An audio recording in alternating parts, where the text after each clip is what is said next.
চা তো বরিশালে অনেক জায়গায় খেয়েছেন, তবে আজকে আপনাদেরকে নিয়ে এসেছি একটা ইউনিক জায়গায়। চা বানানোর স্পেশালিটিও কিন্তু আলাদা, চা বানানোর ধরনটাও কিন্তু আলাদা এবং চায়ের টেস্টটাও নাকি আলাদা। ওনাদের চা বানানোর ধরনটাও কিন্তু আপনাদের দেখাবো। সম্পূর্ণ একটা ইউনিক ভিডিও হতে যাচ্ছে, সাথে থাকুন।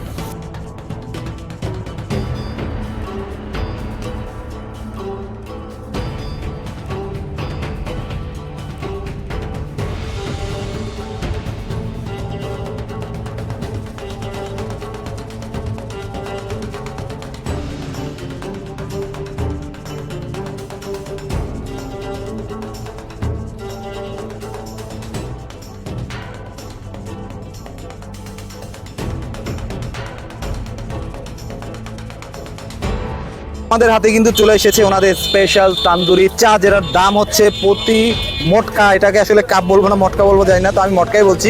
তো মটকা হচ্ছে 40 টাকা। আপনাদেরকে একটু জানিয়ে দিচ্ছি, এখানে কিন্তু চায়ের নর্মাল আইটেমের সাথে সাথে ঘন গরুর দুধ দেওয়া হয়েছে এবং পাশাপাশি আরও 6টা আইটেম ইউজ করা হয়েছে। 3 ধরনের বাদাম, কাজু, পেস্তা এবং কাঠবাদাম, সাথে সাথে হরলিক্স, মাল্টোবা এবং ওভালটিন, এগুলোও কিন্তু ইউজ করা হয়েছে। বানানোর প্রসেসটা তো আমি আপনাদেরকে দেখিয়ে দিলাম, একেবারে ইউনিক।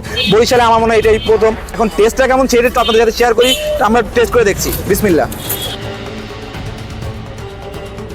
ভাই কাপটা কিন্তু দেখতেই পেয়েছেন আপনারা যে একেবারে জ্বলন্ত কয়লার মধ্যে থেকে দগদগে লাল কাপটা কিন্তু উনি তুলে, সেটা কিন্তু একেবারে গরম গরম কাপ ছিল। সো এটা কিন্তু খালি হাতে ধরাটা একটু কষ্ট, মানে এতটাই গরম।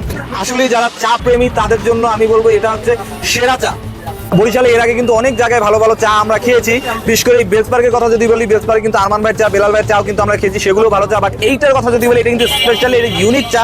সো আপনারা যারা চা প্রেমী তারা এই চাটা, এই ইউনিক চাটা ট্রাই করে দেখতে পারেন।